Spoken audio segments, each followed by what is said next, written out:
hanya mutlak milik Allah. Nahmadu, kita senantiasa memujinya, wa nasta'inu, dan juga senantiasa memohon pertolongan kepadanya, wa nastaghfiruh, dan juga senantiasa memohon ampun kepadanya. Wa na'udzu billahi min syururi anfusina, dan kita mohon perlindungan kepada Allah dari keburukan hawa nafsu kita, wa min sayyiati a'malina, dan juga kita mohon perlindungan kepada Allah dari akibat atas amal buruk ataupun dosa yang pernah kita lakukan. Man yahdihillahu fala mudhillalah, barang siapa yang telah Allah berikan rezeki terbesar dalam kehidupan yaitu hidayah, maka tidak ada yang bisa menyesatkannya. Wa may yudlil fala hadiyalah, dan barang siapa yang Allah biarkan seseorang berada dalam kerugian terbesar, dijauhkan dari cahaya hidayah, maka tidak ada yang bisa memberinya petunjuk selain petunjuk Allah Subhanahu wa taala. Asyhadu an la ilaha illallah wahdahu la syarikalah, saya bersaksi bahwa tidak ilah atau sesembahan yang berhak untuk diibadahi dengan benar selain Allah, tidak sekutu baginya. Wa anna Muhammadan abduhu wa rasuluh, dan bahwa Muhammad sallallahu alaihi wasallam adalah hamba dan juga utusannya.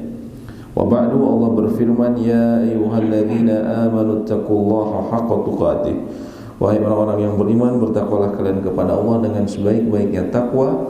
Wa la tamutunna illa wa antum muslimun, dan janganlah sampai kalian meninggal melainkan dalam keadaan berpegang teguh dengan agama Islam. Dan juga Allah berfirman, ya ayyuhalladzina amanu taqullaha wa qulu qawlan sadida, wahai orang-orang yang beriman, bertakwalah kalian kepada Allah dan berkatalah dengan perkataan yang benar, karena dengan berkata yang benar yuslih lakum a'malakum, Allah akan perbaiki amal-amal kalian, wa yaghfir lakum dzunubakum, dan mengampuni dosa dan kesalahan kalian.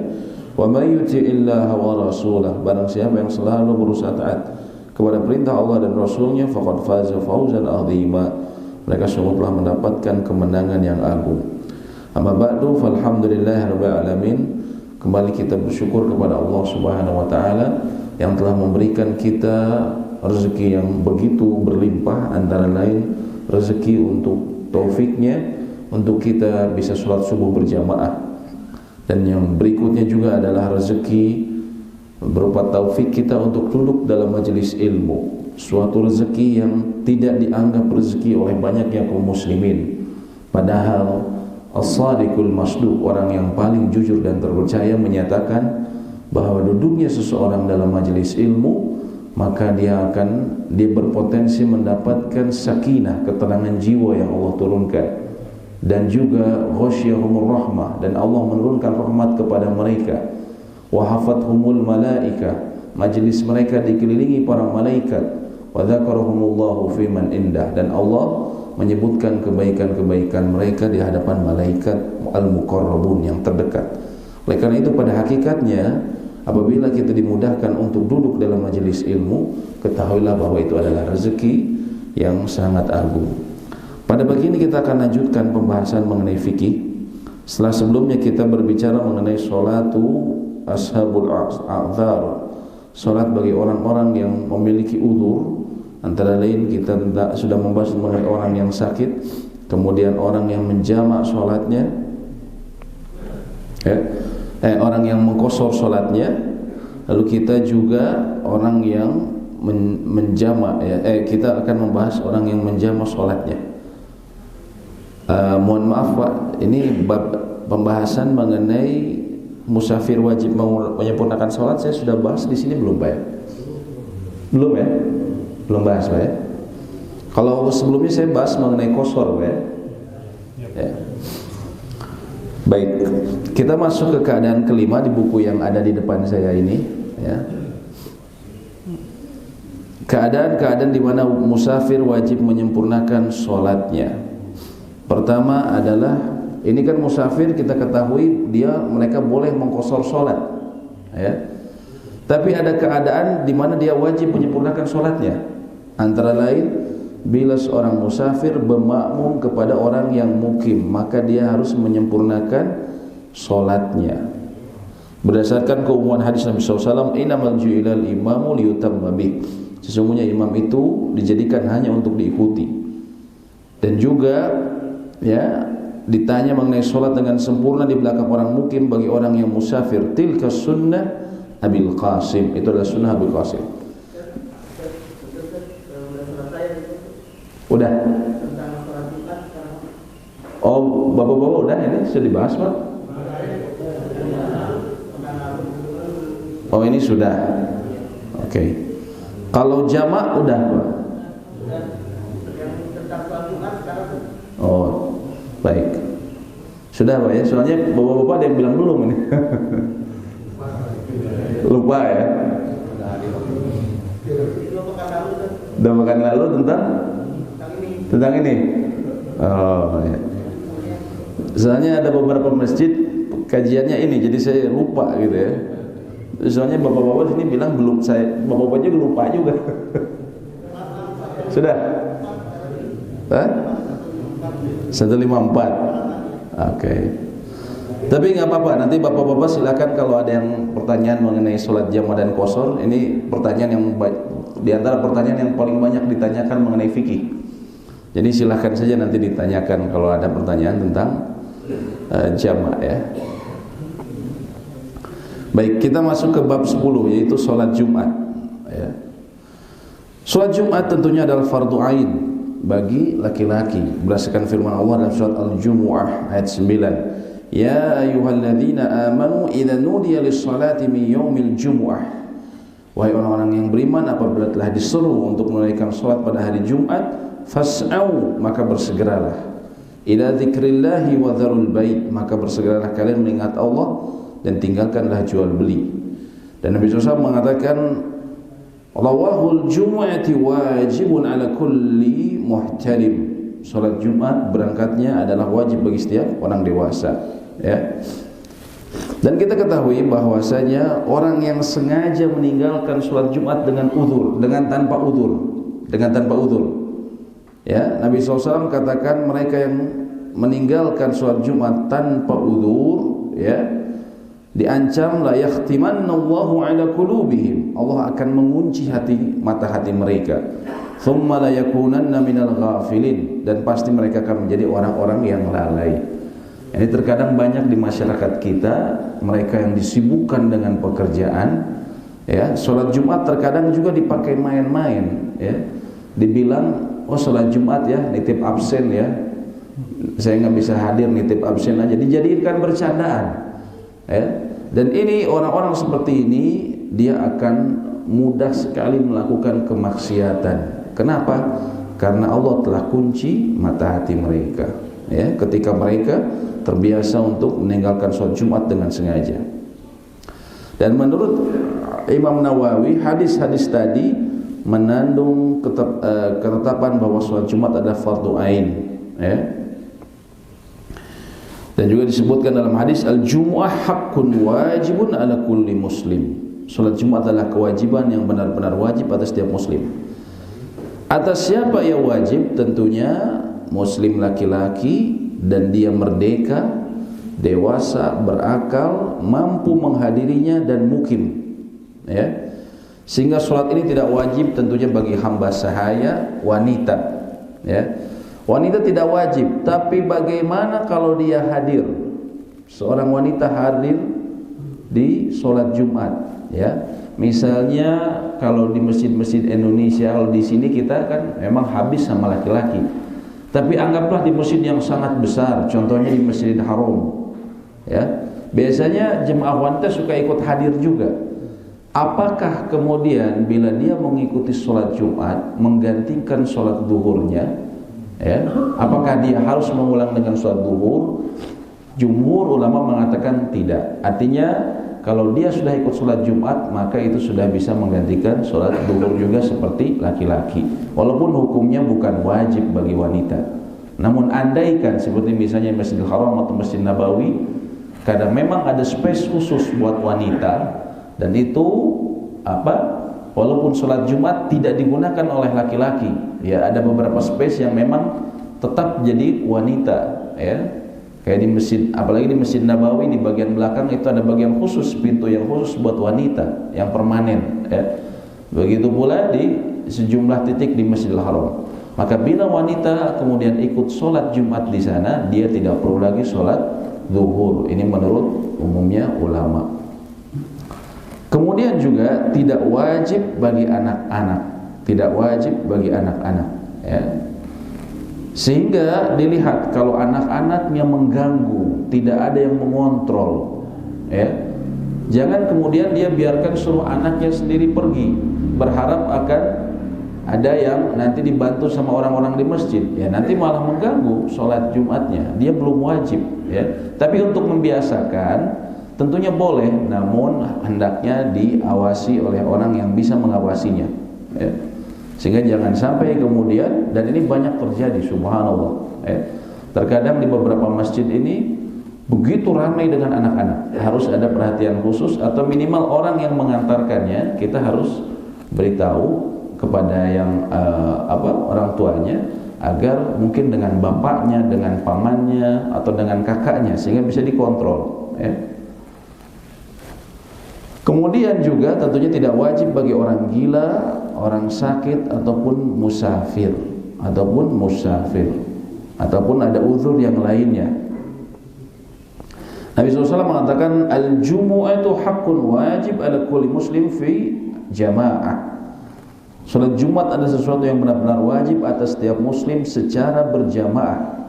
Abdun illa arbah, kecuali 4 kelompok. Abdun mamluk aw imra'ah, tidak wajib bagi hamba sahaya, wanita, aw sabi, anak-anak, aw marid, ataupun orang yang sakit, ya. Jadi ini adalah golongan yang tidak diwajibkan, ya. Dan orang musafir tidak wajib sholat Jumat, karena Nabi SAW tidak melakukannya dalam perjalanan-perjalanan beliau. Saat beliau haji, hari Arafah bertepatan dengan hari Jumat, ya, dengan hari Jumat. Banyak orang mengatakan kalau hari Arafah bertepatan dengan hari Jumat itu disebut sebagai Haji Akbar. Tapi ini kurang tepat, ya. Pendapat umumnya ulama yang disebut hari Haji Akbar itu semua yang haji mendapatkan Haji Akbar. Disebut Haji Akbar itu adalah tanggal 10 Dzulhijjah, setelah seseorang melempar jumroh, ya, itu hari Haji Akbar, ya. Bukan hari Arafah yang bertepatan dengan hari Jumat. Ini menurut pendapat umumnya ulama. Kemudian bersamaan dengan waktu itu beliau sholat zuhur, tidak sholat Jumat, dan beliau menjamaknya dengan asar, sehingga difahami oleh para ahli ilmu, ya, orang yang musafir tidak wajib bagi dia untuk kemudian melaksanakan sholat Jumatnya, ya. Adapun orang musafir yang singgah di sebuah kota yang sholat Jumat didirikan di sana, maka hendaklah dia melakukannya bersama kaum muslimin. Artinya ketika dia singgah, misalnya dia singgah kita ke ini dulu sekitar sudah mendekati sholat Jumat, maka hendaknya dia tetap menghadiri, namun tidak wajib, ya, seorang musafir, ya. Begitu juga orang yang mau safar, ya. Umar bin Khattab radhiyallahu ta'ala anhu mengatakan Jumat itu tidak menghalangi seseorang yang hendak safar. Artinya kalau seseorang mau niat safar hari Jumat, ya, misalnya dia mau berangkat jam 9, jam 8, maka berangkat saja, ya. Mungkin dia berpikir atau saya nanti nggak Jumatan, tidak masalah kalau dia mau safar. Yang tidak boleh itu kalau misalnya dia mau safar sudah mendekati waktu sholat Jumat, ya. Maka apalagi sudah terdengar azan, dia baru berniat akan safar ke Jakarta. Kalau safarnya bukan safar yang darurat, maka hendaknya dia mengikuti sholat Jumat, ya, dia mengikuti sholat Jumat, ya. Jadi seperti itu. Sebagian ulama mengikatnya dengan apakah sudah dekat atau terdengar suara azan, ya. Kalau masih jauh, jam 9, jam 10, maka tidak mengapa dia berangkat, ya. Adapun bila seorang hamba sahaya, wanita atau anak-anak menghadiri sholat Jumat, nah ini tadi yang kami sebutkan, maka sholatnya sah dan tidak perlu sholat zuhur. Ini tadi kalau wanita, ya. Kalau wanita dia ikut sholat Jumat, maka sholatnya sah dan tidak perlu sholat zuhur, ya. Namun apakah perlu kita menyediakan khusus? Ya, kalau misalnya ruangannya terbatas ya tidak perlu, ya. Karena biasanya juga antara lain masjid-masjid yang besar yang memang ada seperti itu, seperti tadi kami sebutkan Masjidil Haram atau Masjid Nabawi, karena tentunya ada ruangan-ruangan yang memang permanen buat wanita. Waktunya, waktu sholat Jumat adalah waktu sholat zuhur, dari sejak tergelincirnya matahari sampai bayangan suatu benda sama dengan panjang benda itu berdiri. Ini maksudnya umumnya waktu sholat zuhur. Waktu sholat zuhur ini kan semenjak tergelincirnya matahari. Tergelincir dari apa? Dari persis di atas kepala kita. Ketika dia persis di atas kepala lalu tergelincir ke arah barat sampai suatu bayangan benda sama dengan panjang benda itu sendiri. Maka ini adalah akhir waktu zuhur. Akhir waktu zuhur. Jadi kalau kita menancapkan di lapangan pulpen atau tongkat, kalau panjang bayangannya sama dengan tingginya, maka itu adalah akhir dari sholat zuhur. Berdasarkan hadis Anas bin Malik, anna Nabi SAW kana yusolil Jum'ah hina tamilu syams. Nabi SAW melaksanakan sholat Jumat saat matahari condong. Nah, ini diriwayatkan dari perbuatan para sahabat Nabi SAW. Berdasarkan hal ini, maka barang siapa mendapatkan satu rakaat dari sholat Jumat sebelum waktu keluarnya habis, maka dia telah mendapatkan Jumat. Ya, maksudnya mungkin karena satu dua hal, suatu kelompok masyarakat Muslim dia tidak bisa melaksanakan sholat Jumat di awal waktunya. Ya, mungkin ada musibah atau ada apa. Akhirnya baru mulai jam 1 ataupun setengah 2, maka tidak masalah sebelum keluar waktunya. Ya, kan keadaan kadang ada yang bisa diprediksi, ada tidak bisa diprediksi. Ya, kalau keadaan seperti itu, maka selama belum keluar waktunya maka diperbolehkan. Ya, tapi tentunya yang afdol di awal waktu bila tidak ada udzur. Ya. Dan bila dia tidak bisa mendapatkan satu rakaat, maka hendaknya dia melakukan sholat zuhur. Dan ini diambil dari hadis Nabi SAW, man adraka rak'atan minas sholat faqad adraka sholat. Barang siapa mendapatkan satu rakaat dari sebuah sholat, maka dia mendapatkan sholat tersebut. Artinya begini, juga ini untuk orang yang masbuk. Orang yang masbuk, ya. Karena sholat Jumat ini harus berjamaah, maka orang yang masbuk ini terbagi keadaannya.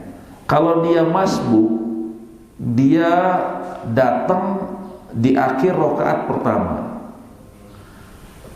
Kalau dia dapat ruku sama imam di rakaat pertama, tentunya dia dianggap mendapatkan 2 rakaat. Tapi kalau dia lewat dari ruku imam, maka dia dianggap mendapatkan 1 rakaat. Bagaimana kalau dia datang di rakaat kedua? Kalau dia datang masbuk di rakaat kedua, kalau dia datang sebelum ruku bersama imam atau dia mendapatkan ruku bersama imam, maka dia tinggal sempurnakan lagi 1 rakaat kalau dia ruku bersama imam. Tapi kalau dia datang sudah melewati ruku imam di rakaat kedua, melewati ruku imam di rakaat kedua, maka yang dia harus lakukan ketika imam salam, assalamualaikum warahmatullah, assalamualaikum warahmatullah, dia bangkit, dia lakukan sholat zuhur 4 rakaat.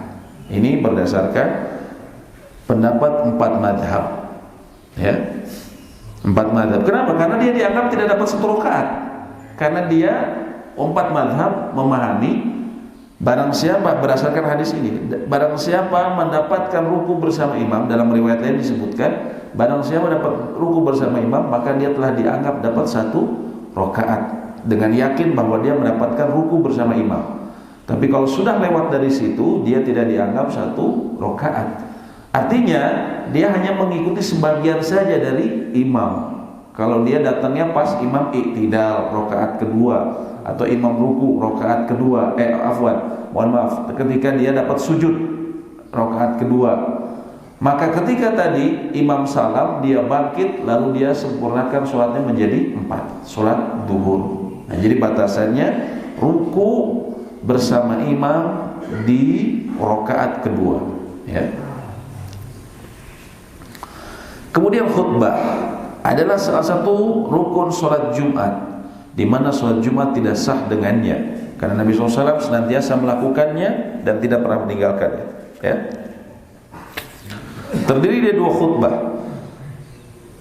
Dan untuk sahnya sholat Jumat agar kedua khutbah dilakukan mendahului sholat. Nah, ini berdasarkan kesepakatan 4 mazhab. Kemudian sunnah-sunnah khutbah. Disunahkan berdoa untuk kaum muslimin dengan doa yang di dalamnya terkandung kebaikan agama dan dunia mereka. Juga untuk mendoakan pemimpin kaum muslimin agar Allah memberikan kebaikan dan taufiknya. Ya, taufiknya apa? Ya, taufik hidayah untuk dia bisa melakukan amal soleh. Ya, karena orang punya keinginan beramal soleh, tapi kalau tidak diberi taufik terasa berat. Sudah diajakin sama orang, yuk kita sholat berjamaah, ya, bagus emang sholat berjamaah.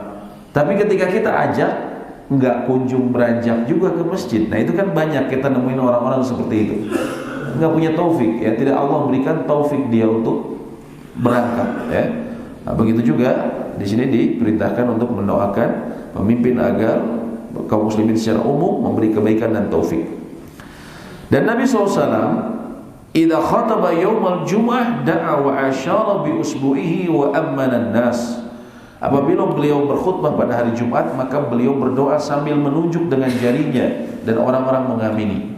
Sehingga kata para ulama, ya, umumnya ahli ilmu katakan berdoa ketika khutbah Jumat seorang khatib bukan dengan seperti ini doanya, tapi begini, mengisyaratkan jarinya. Ya. Bahkan sejumlah ulama mengatakan, ya, dahulu sahabat mengingkari ketika ada yang tidak seperti ini. Ya. Jadi yang sunnah, dan ini umumnya ulama katakan, ketika berdoa ketika hari Jumat beliau seperti Nabi SAW melakukan, menunjuk dengan jarinya. Ya. Biasanya kan di akhir berdoa, ya, Innallaha wa malaikatahu yusholluna 'alan nabi ya ayyuhalladzina amanu shallu 'alaihi wa sallimu taslima. Kemudian seseorang membaca sholawat, kemudian dia memuji Allah, ya. Kemudian dia Allahumma ighfir lana wa liwalidayna. Dia dengan seperti ini, bukan seperti ini, ya. Ini sunnah yang banyak ditinggalkan. Padahal dahulu disebutkan sahabat mengingkari bila ada yang kemudian berdoanya seperti ini, ya. Ini khusus dalam antara lain dalam khutbah. Dan hendaknya yang menyampaikan dua khutbah yang menjadi imam dalam saat Jumat adalah orang yang sama. Dan hendaklah dia meninggikan suaranya sesuai kemampuannya serta berkhutbah dengan berdiri. Nah, ini dibahas khusus oleh para ulama, ya. Habis baterainya, ya. Baterainya habis.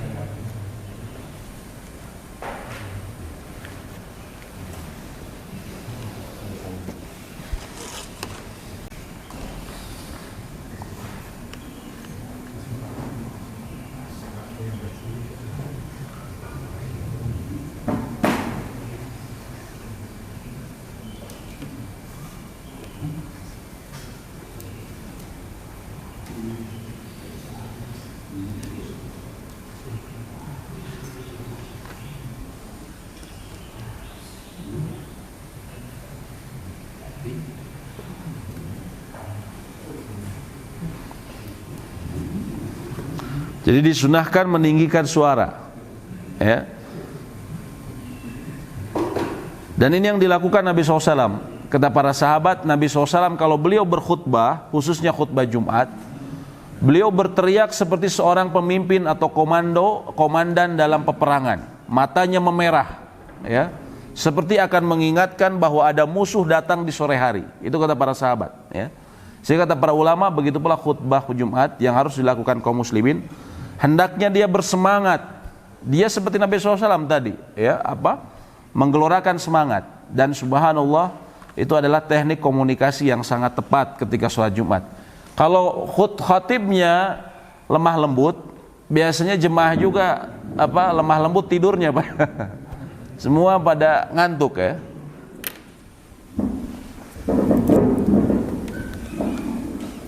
Jadi kata para sahabat, Nabi SAW itu dalam khutbahnya tadi Beliau berteriak seperti berteriaknya komandan yang memperingatkan akan datangnya musuh di sore hari. Dan beliau begitu bersemangat hingga matanya memerah, ya. Dan subhanallah, tadi ini adalah teknik komunikasi yang sangat tepat pada sholat Jumat, pada khutbah Jumat. Kalau kita bacanya pelan, apalagi kalau baca kemudian pelan-pelan, ya, maka sudah dipastikan, ya, jemaah yang sangat khusyuk itu banyak. Sangat khusyuk untuk tidur, ya. Itu pasti banyak, ya, jemaah yang khusyuk tidur, ya. Dan memang ngantuk kalau sholat. Orang kadang pingin merhatikan, tapi ya alamiah, Pak, ya, ketika pelan-pelan bacanya itu pasti ngantuk, ya. Apalagi kalau dia sudah ada pekerjaan sebelumnya, aktivitas. Tapi kalau imamnya mengikuti sunnah Nabi SAW, dia berteriak tidak mengapa, ya, karena bagaimana seorang komandan memperingati pasukannya, ya, pasti ada seperti itu, suaranya tinggi, ya, ya, sesuai kemampuannya, ya, karena ini akan mempengaruhi audiens, ya. Kemudian berkhutbah dengan berdiri, ya, apalagi kalau pelan-pelan, ya, kemudian ya suaranya datar, setengah jam lagi, Pak, ya. Khutbahnya setengah jam sudah. Pas bangun semuanya apa? Alhamdulillahilladzi ahyana ba'da ma amatana.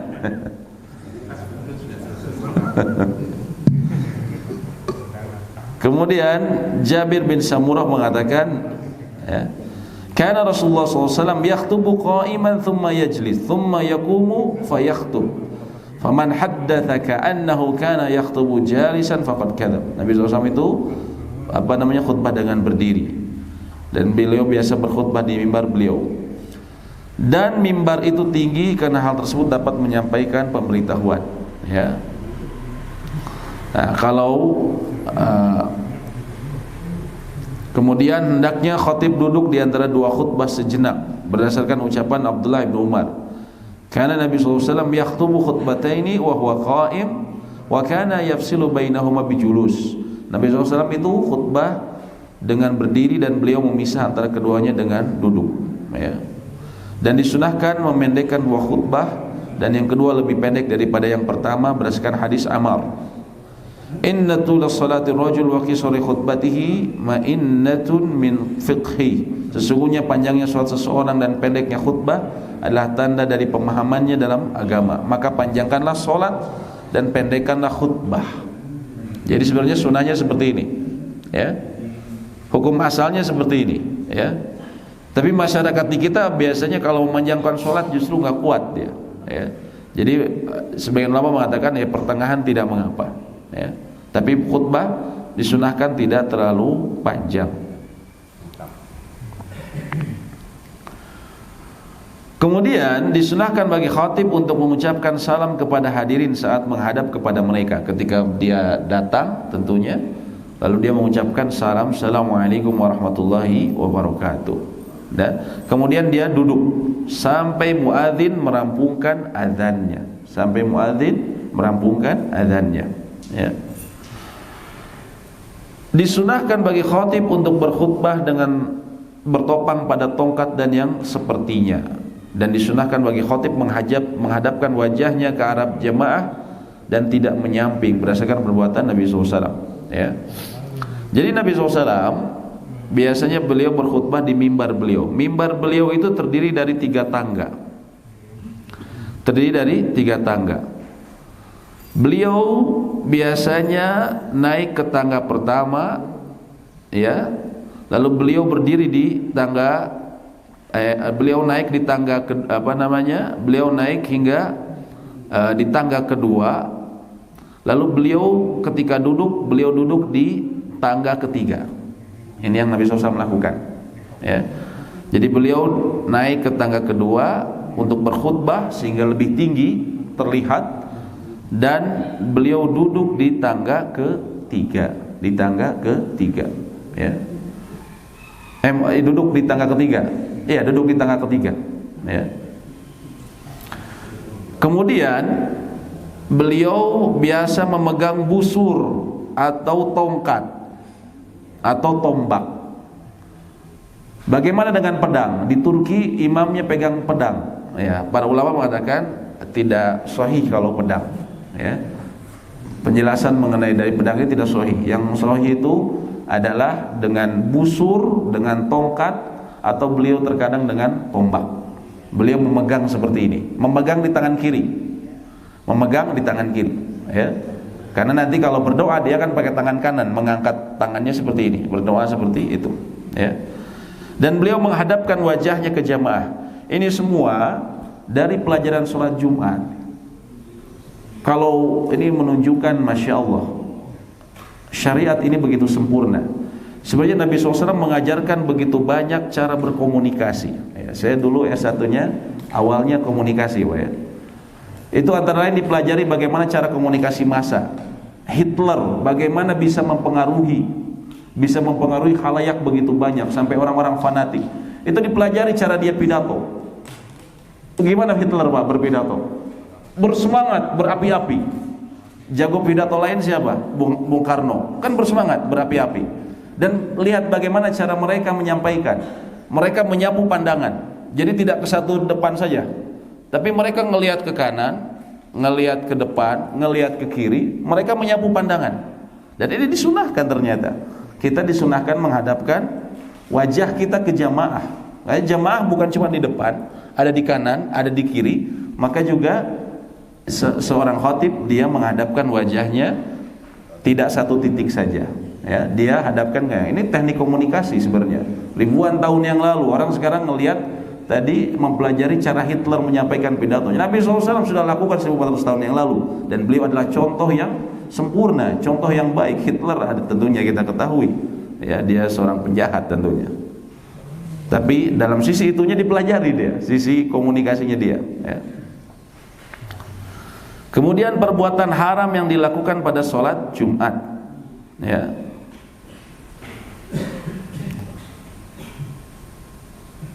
Haram berbicara saat khatib berkhutbah berdasarkan sabda Nabi SAW, man takallama yaumal jumu'ah wal imamu yakhtub fahuwa kal himari yahmilu asfara. Barang siapa berbicara pada hari Jumat saat khatib berkhutbah, maka dia seperti keledai yang membawa tumpukan buku tebal. Ini seperti dalam surat Al-Jumu'ah, ya, mengenai keledai yang membawa tumpukan buku tebal, maksudnya seperti orang Yahudi, ya. Mereka membawa buku tebal tapi tidak melaksanakan apa yang ada di bukunya tersebut, ya. Ini orang yang berbicara saat khatib berkhutbah, ya. Dan ini banyak terjadi, mohon maaf, di mana-mana, ya. Banyak, bahkan mohon maaf, bahkan warga senior, ya. Mereka kalau ketemu temannya malah ngobrol, subhanallah, ya. Warga senior, ya, melepaskan kangen, ya. Ketemu seminggu sekali pas Jumatan, ya. Harusnya sebelum imam naik, khatib belum naik, ataupun setelah kemudian turun, ya. Dan ulama memperinci, ya, di antara khutbah, ketika imam duduk di antara dua khutbah itu diperbolehkan. Yang haram itu ketika misalnya khatib berkhutbah. Tapi ketika misalnya memang dia harus mengatakan sesuatu, misalnya tadi ada teman lamanya, boleh ketika khatibnya duduk dulu. Ketika khatibnya duduk dulu, walaupun disunahkan juga berdoa di sana, ya. Ataupun setelah khatib khutbah akan melaksanakan sholat, maka dia tidak terlarang berbicara. Yang dilarang itu ketika pas khutbahnya, ya. Dan ini apabila diingatkan, ini adalah termasuk haknya khatib. Jadi khatib ingatkan, tidak mengapa kalau dia memutus khutbahnya, ya, ketika dia bicara apa terus mohon maaf yang di sayap kanan untuk tidak berbicara, itu boleh. Apalagi yang sekarang biasanya main handphone, Pak. Saya beberapa kali saya tegur, ya, saya lagi khutbah, saya cerita, mohon maaf, ini kewajiban kami untuk mengingatkan yang menggunakan handphone tolong ini. Karena itu pertama bagi dia kerugian, dia melakukan melakukan perbuatan sia-sia, artinya pahala Jumatnya bisa sirna. Yang kedua itu akan mengganggu konsentrasi khatib.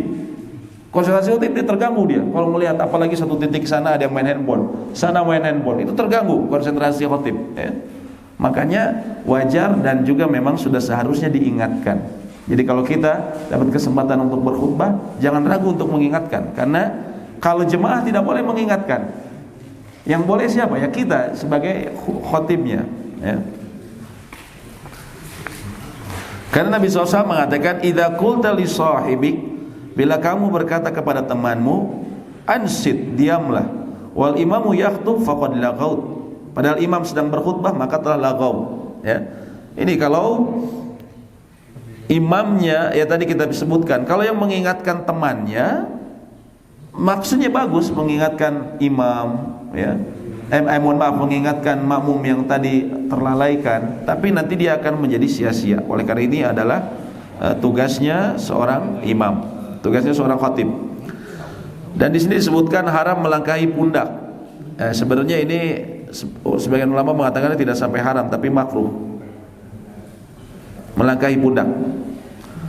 Nabi SAW pernah melihat orang seperti ini melangkahi pundak-pundak. Nabi SAW mengatakan, ijlis faqad adzait, duduklah kamu, sesungguhnya kamu telah mengganggu.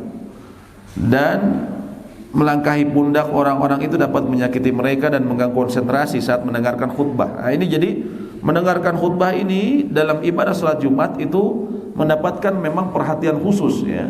Jangan sampai ada yang mengganggu, apalagi tadi main handphone, ya. Yang melewati pundak saja dilarang. Karena apa? Mengkhawatirkan antara lain jamaah yang lagi memperhatikan khotib, dia terganggu konsentrasinya, ya. Adapun untuk imam tidak mengapa bila dia menekahi pundak, bila dia tidak mungkin bisa sampai ke mimbar kecuali dengan itu. Contohnya apa? Misalnya kita datang terlambat, khotibnya datang udah pas-pasan waktunya, ya. Jemaah sudah penuh, tentunya dia tidak mengapa dia melewati pundak orang-orang, ya. Dan makruh memisahkan antara dua orang. Berdasarkan Nabi SAW mengatakan, man iktasala yaumul jumu'ah, siapa yang mandi pada hari Jumat, thumma raha falam yufarriq baina ithnataini, kemudian dia berangkat dan dia tidak memisahkan di antara dua orang, fa shalla ma kutibalah, lalu dia salat sebanyak yang ditetapkan baginya, ya, ghufira lahu ma bainahu wa bainal jumu'atil ukhra, maka diampuninya baginya antara salat Jumat dengan Jumat lainnya. Dan tadi disebutkan dia tidak memisahkan di antara dua orang. Ini tidak boleh tadi yang disebutkan melewati pundak, ya. Tapi harus kita perhatikan, yang disebut memisahkan pundak ini kalau orang duduknya dempetan, Pak, terus kita belah dia. Tapi kalau di antara dua orang ada celah, kita boleh lewat, maka itu tidak dianggap melewati pundak. Itu yang difahami para ahli ilmu, ya. Tidak dianggap melewati pundak kalau ada celah, apalagi celahnya lebar. Dan sering terjadian di masjid-masjid itu, soft depan ini justru kosong. Orang-orang justru ingin dapat VIP biasanya, ya, di samping tembok, di samping tiang. Padahal justru keutamaan jelas banyak sekali di depan. Nah, ketika kosong seperti itu, bolehkah dia melewati? Kalau ada celah dilewati. Bahkan sebagian ulama mengatakan tidak dianggap dosa melangkahi pundak kalau memang benar ada kosong. Kenapa? Karena ini salah orang-orang yang membiarkan tempat tersebut kosong. Harusnya kan diisi, ya. Dan itu banyak, kadang di depannya masih kosong sampai khutbah berjalan, di belakang orang rebutan pengen masuk, ya. Bahkan jadi sampainya akhirnya di luar, padahal di depan masih kosong, ya. Jadi kata para ulama tadi, diperbolehkan melewati kalau pertama ada celah. Kalau ada celah itu tidak dianggap melewati pundak, ya. Ada celah dia masuk, ya. Itu terutama kalau penuh belakangnya, ya, maka dia diperbolehkan kalau ada celah yang cukup dia untuk melewati, ya. Yang kemudian berikutnya kalau memang benar-benar banyak ruang di depan, ya, dan orang-orang tidak mengisi, ya, maka kalau keadaan seperti itu juga dia boleh melewati pundak, karena memang salahnya orang-orang yang meninggalkan tempat tersebut kosong. Itu yang disebutkan para ahli ilmu. Allahu a'lam bishawab. Demikian yang mungkin kami bisa bahas mengenai sholat Jumat. Apabila ada pertanyaan ataupun diskusi kami persilahkan. Bismillah, Ustaz. Ya, Punten, Ustaz, izin bertanya. Yang pertama tadi disunahkan untuk khotib adalah mengangkat satu jari tangan ketika berdoa. Nah, bagaimana untuk jamaahnya seperti itu? Ya, wallahu a'lam bishawab. Menurut para ahli ilmu, jemaah cukup mengaminkan saja. Cukup mengaminkan saja. Jadi cukup mengucapkan amin. Tidak bertambah mengangkat. Cukup mengaminkan saja. Ya. Allahu a'lam bishawab. Ya, silakan Pak. Assalamualaikum warahmatullahi wabarakatuh. Assalamualaikum. Ada baru?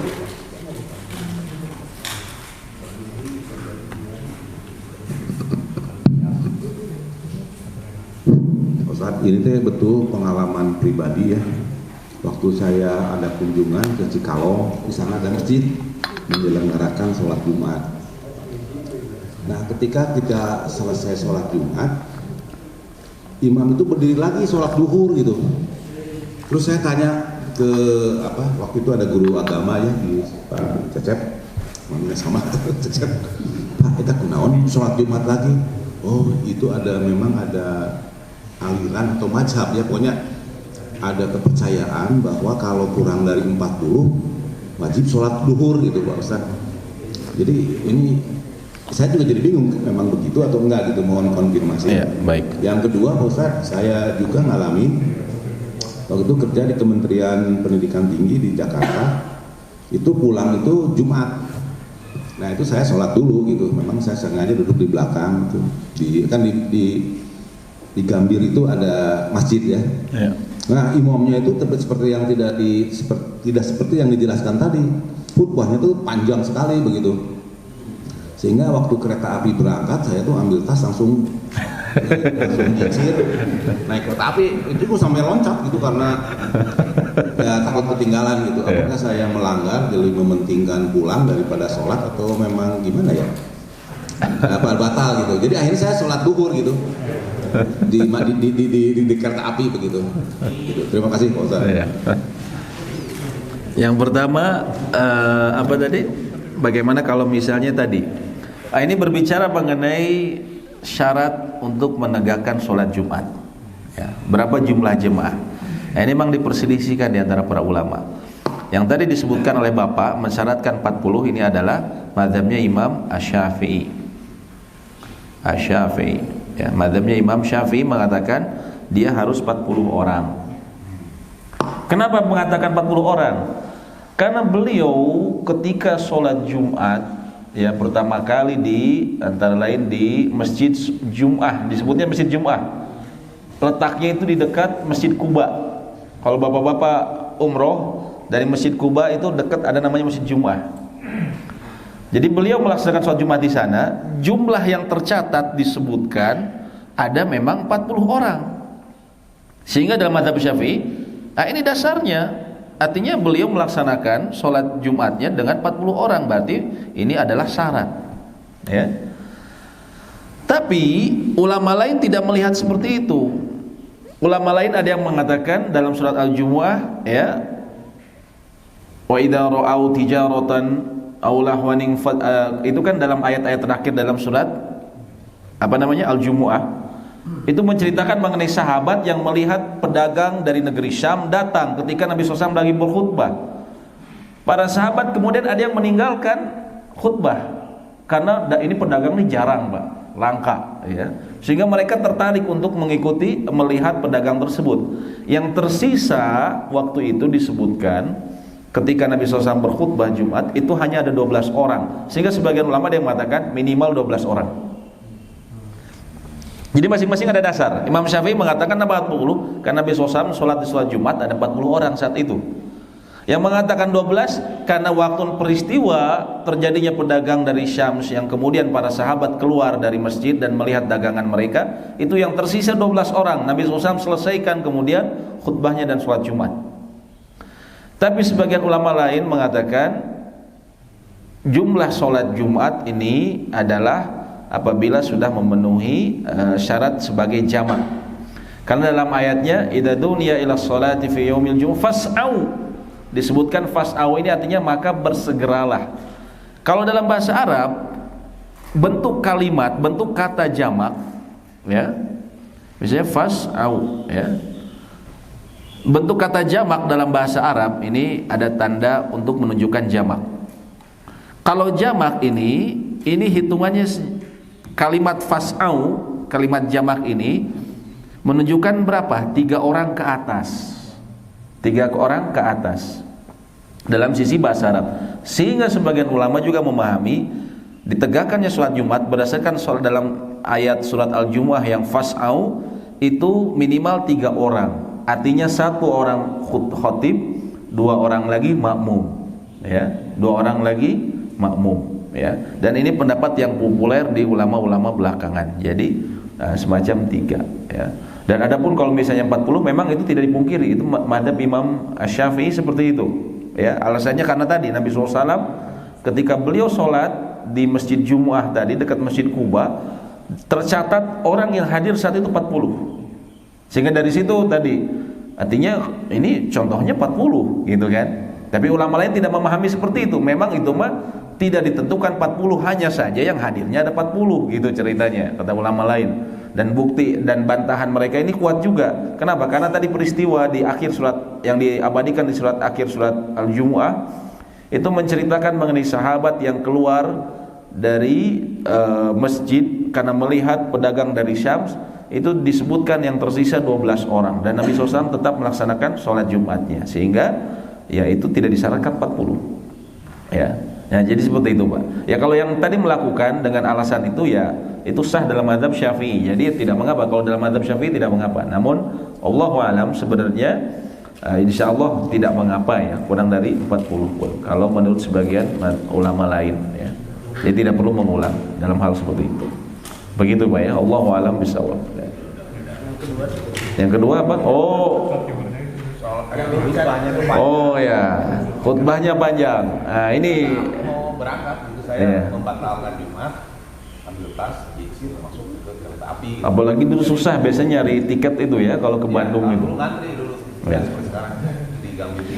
Yang pertama sebenarnya memang ini menyelisih sunnah ya kalau misalnya terlalu panjang khutbahnya, apalagi kalau dalam masjid-masjid transit seperti itu. Apalagi jelas orang di Gambir yang rata-rata kan orang yang mau safar ya. Orang mau safar ya harusnya diperhatikan ya. Nah, ini terus kalau ada pun dengan Bapak tadi keadaannya karena darurat seperti itu ya, maka itu diperbolehkan. Ya, karena keadaan darurat, ad-darurat itu tubihul mahdurat.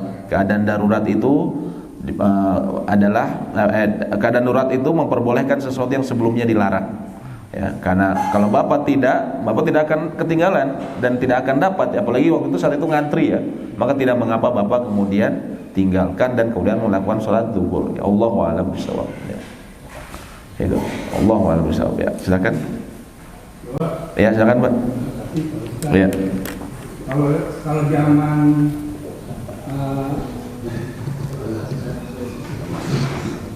terima kasih Pak Ustadz atas waktu yang diberikan kepada kami. Sebagaimana kita maklumi bahwa ketika zaman Nabi Muhammad SAW beliau ada gitu dalam artian masih hidup kan speaker gitu ya, audio ataupun misalnya mimbar yang kayak gitu, ataupun radio itu kan belum ada ya Pak ya. Ya. Nah, apakah misalnya kalau misalnya kita menggunakan alat-alat seperti itu apa disebutnya bid'ah atau enggak Pak? Ya, baik. Ya, makasih Pak. Baik. Apakah disebut bid'ah atau tidak menggunakan alat-alat tadi? Jawabannya tidak. Ya, kalau itu bid'ah secara bahasa, baru secara bahasa. Namun secara ketentuan syariat tidak. Karena dia tidak langsung berhubungan dengan agama. Artinya ketika kita pakai speaker dan tidak pakai speaker, itu tidak mempengaruhi, sholat kita tetap sah. Ketika kita tinggalkan speakernya, tetap sah. Itu bukan sebuah ibadah baru, ya. Bukan sebuah ibadah baru. Itu termasuk yang membantu, dia sarana yang membantu, sehingga tidak dianggap sebagai bid'ah. Dia bukan bentuk ibadah baru. Kita menggunakan ini bukan ibadah. Tidak ada orang yang bilang bahwa imam menggunakan speaker itu, tidak ada yang bilang speaker ini adalah ibadah. ya. Dia hanya sarana, semua orang sudah bilang ini adalah sarana, sehingga bukan itu yang dimaksudkan dengan bid'ah. Allahu a'lam bishawab. Ya, seperti itu Pak. Silakan.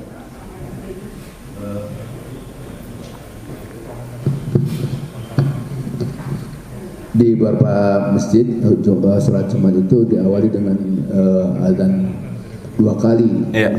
Kemudian setelah azan pertama kan banyak jamaah yang langsung sholat begitu ya. Iya. Mohon penjelasan mengenai hal ini. Baik. Yang pertama mengenai azan 2 kali.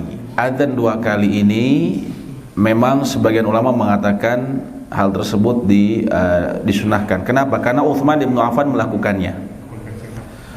Jadi yang melakukan adalah Utsman bin Affan, dan ini tidak dikatakan bid'ah. Kenapa? Karena Nabi SAW mengatakan, ya, alaikum bisunnati, wajib bagi kalian untuk berpegang teguh dengan sunnahku, wa sunnata khulafaur rasyidin al-mahdiyyin, dan sunnahnya petunjuk yang dibawa khulafaur rasyidin al-mahdiyyin, 4 khalifah yang mendapatkan petunjuk. Itu yang pertama, ya.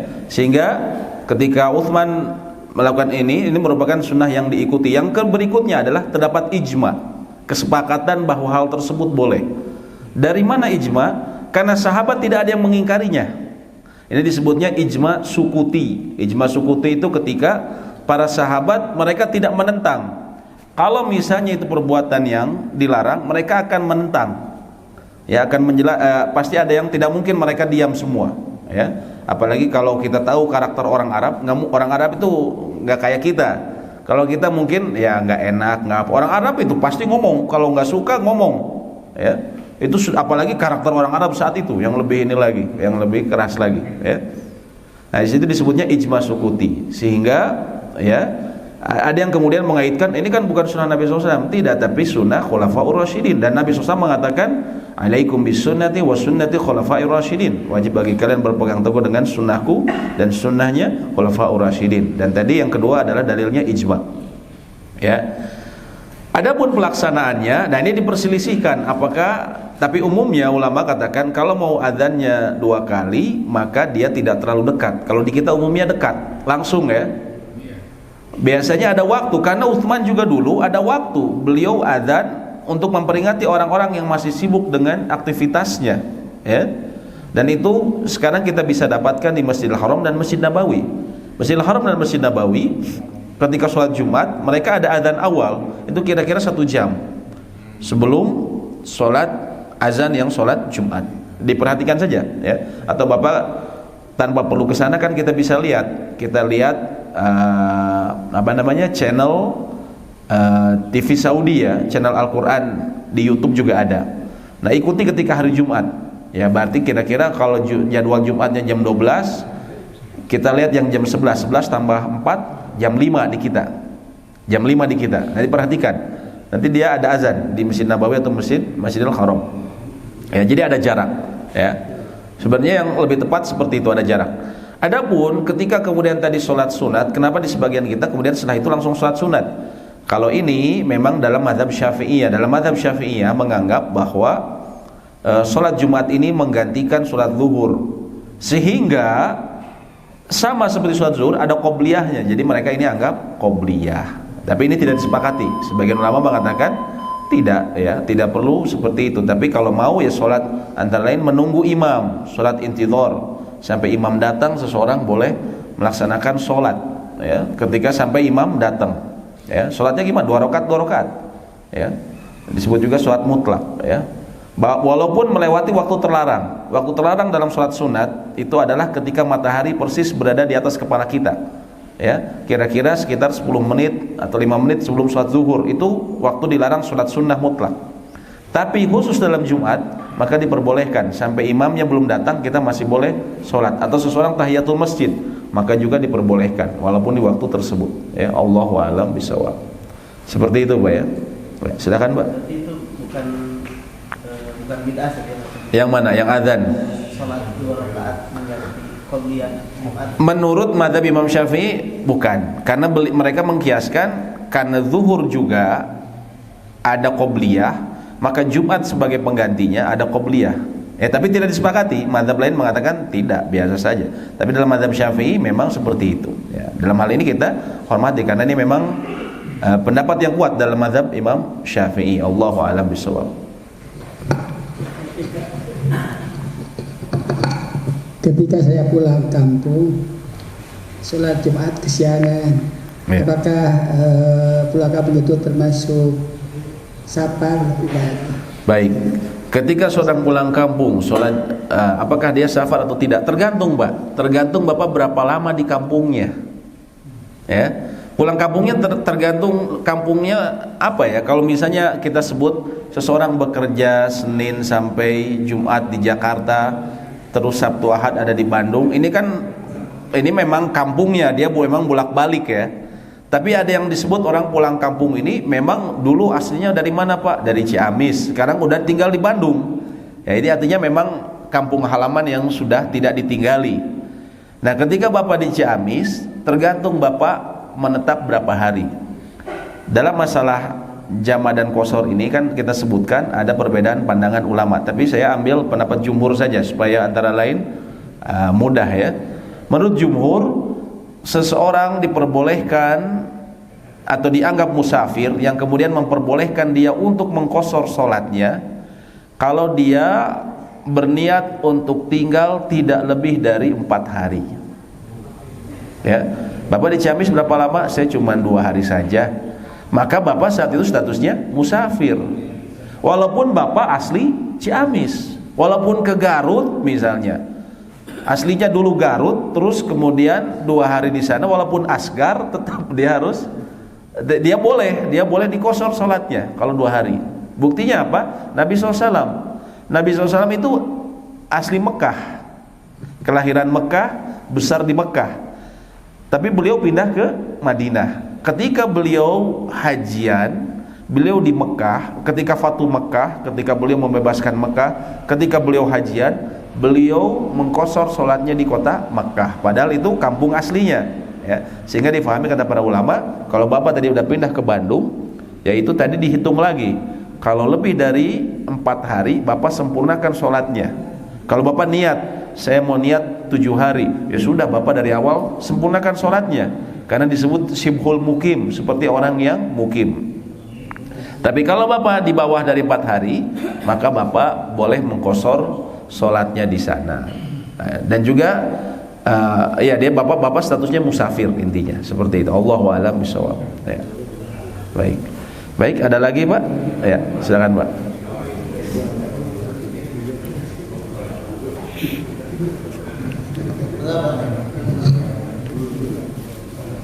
Terima kasih Pak Ustaz. Ya.